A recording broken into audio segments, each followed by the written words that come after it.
For best friends Becky and Hunter, life is all about conquering fears and pushing the limits of what's possible. They live for the thrill, the adrenaline rush that comes from staring danger in the face and walking away victorious. But their adventurous spirit is about to lead them to their most terrifying challenge yet. After they climb 2,000 feet to the top of a remote, abandoned radio tower, they find themselves stranded, with no way down and no one to help them.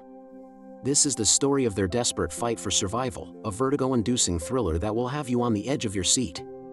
We meet Becky, a woman haunted by a tragic past. It's been almost a year since she lost her husband, Dan, in a rock climbing accident. The grief has consumed her, turning her into a shell of her former self. She spends her days drowning her sorrows, avoiding her concerned father's calls, and contemplating an end to her pain. Just as she's about to hit rock bottom, her old friend Hunter shows up unannounced. Hunter is the complete opposite of Becky's current state.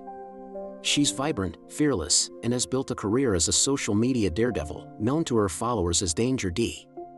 She sees Becky's pain and proposes a radical form of therapy. She wants them to conquer the B-67 TV tower, a decommissioned 2,000-foot structure in the middle of the desert. Her plan is to climb to the top, scatter Dan's ashes, and help Becky reclaim her life by facing her deepest fears head-on. Becky is terrified and hesitant. The thought of climbing again, especially something so high, brings back the trauma of Dan's fall. But Hunter is persuasive, reminding her of a promise they made to always live life to the fullest. Reluctantly, Becky agrees, hoping this insane idea might be the only thing that can pull her out of the darkness.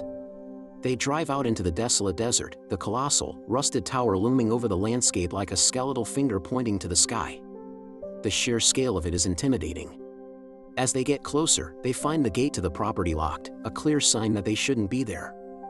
Vultures circle ominously overhead, as if sensing the danger to come. Undeterred, Hunter easily climbs the fence, her confidence unwavering. Becky, riddled with anxiety, follows her friend. The climb begins with a long, rusty ladder inside the tower's support structure. Every creak and groan of the metal frame echoes Becky's mounting fear. Hunter, on the other hand, is in her element, filming everything for her online audience and encouraging Becky every step of the way. They take a break on a small platform, the ground already dizzyingly far below. Hunter notices that Becky is still wearing her wedding ring. She gently suggests that maybe it's time to let go, not just of Dan's ashes, but of the past that's holding her captive. The next stage of the climb is an external ladder, exposed to the elements in the terrifying height. The ladder is in terrible condition. Bolts are missing, and rust flakes off with every touch. Becky is visibly shaking, but Hunter's calm demeanor and steady guidance push her onward. They climb higher and higher, the world shrinking beneath them. Finally, after a grueling ascent, they reach the tiny platform at the very top, 2,000 feet in the air. The view is both breathtaking and terrifying. They are literally on top of the world, with nothing but open air around them. They take a moment to soak it in, a mixture of exhilaration and relief washing over them.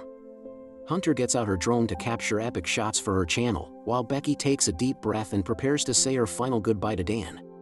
She opens the container with his ashes, and a gust of wind carries them away, scattering them into the vast emptiness. In that moment, a sense of peace washes over her. It feels like a release, a first step toward healing. Their triumph is short-lived. As Becky begins to climb down, the section of the ladder she's on disintegrates. The rusted bolts give way, and a huge chunk of it plummets to the ground, leaving a massive, impassable gap. They are trapped. Stranded 2,000 feet above the ground on a platform no bigger than a pizza box. Panic sets in. They scream for help, but their cries are swallowed by the wind in the vast, empty desert. Hunter's bag, containing their water and supplies, is on a satellite dish just below them. Getting to it is a risky but necessary move. Hunter, ever the daredevil, makes a daring leap and manages to retrieve it, but it's a terrifyingly close call. Inside the bag, they find a flare gun, but with only one flare. They check their phones, but there's no signal at the top of the tower. The tower's casing blocks any reception. They realize the only way to get a signal is to get their phone away from the metal structure. Hunter has a crazy idea. She stuffs her phone into one of her padded shoes, wraps it in her bra for extra protection, and plans to drop it from the tower, hoping it will survive the fall and pick up a signal long enough to send a pre-typed emergency message. They drop the phone, watching it fall for what seems like an eternity. It hits the ground, but they have no way of knowing if their desperate plan worked. Hours turn into a day. Dehydration and hunger begin to set in. They are completely exposed to the harsh sun, with no shade and dwindling water. Hope begins to fade as the reality of their situation sinks in. They see a car approaching in the distance and fire their only flare, but the people in the car are too far away and don't see it. Their chance for rescue vanishes as the car drives away. As night falls, the cold sets in. Becky notices a tattoo on Hunter's foot, a symbol that Dan also had. A dark suspicion begins to form in her mind. Under pressure, Hunter confesses a devastating secret. She and Dan had an affair that lasted for months before his death. She was with him at the climbing spot on the day he died. The revelation shatters Becky. Her best friend and her late husband betrayed her. The grief and anger are overwhelming, and the two friends have a bitter argument, trapped together with this new, painful truth. Days blur together. Delirious from dehydration and lack of food, Becky starts having hallucinations. She imagines she has a conversation with Dan, confronting him about his betrayal. The line between reality and hallucination becomes dangerously thin. One morning, Becky wakes up to find Hunter gone. She panics, then sees her friend at the bottom of the platform, seemingly having climbed down to the satellite dish to retrieve the bag with the drone. Hunter climbs back up, explaining that she charged the drone using the power from the tower's warning light. They have one last, desperate plan. They'll attach a note to the drone and fly it to a nearby motel they can see in the distance. As they prepare the drone, Becky's injured leg, which she cut during the ladder collapse, becomes severely infected. She's getting weaker by the second. They attach a note to the drone with their location and situation, and Hunter flies it towards the motel. The battery is low, and it's a race against time. They watch the tiny drone fly further and further away, their last hope for survival shrinking into a dot on the horizon. Just as it nears the motel, the drone's battery dies, and it falls from the sky, just short of its target. Despair crashes over them.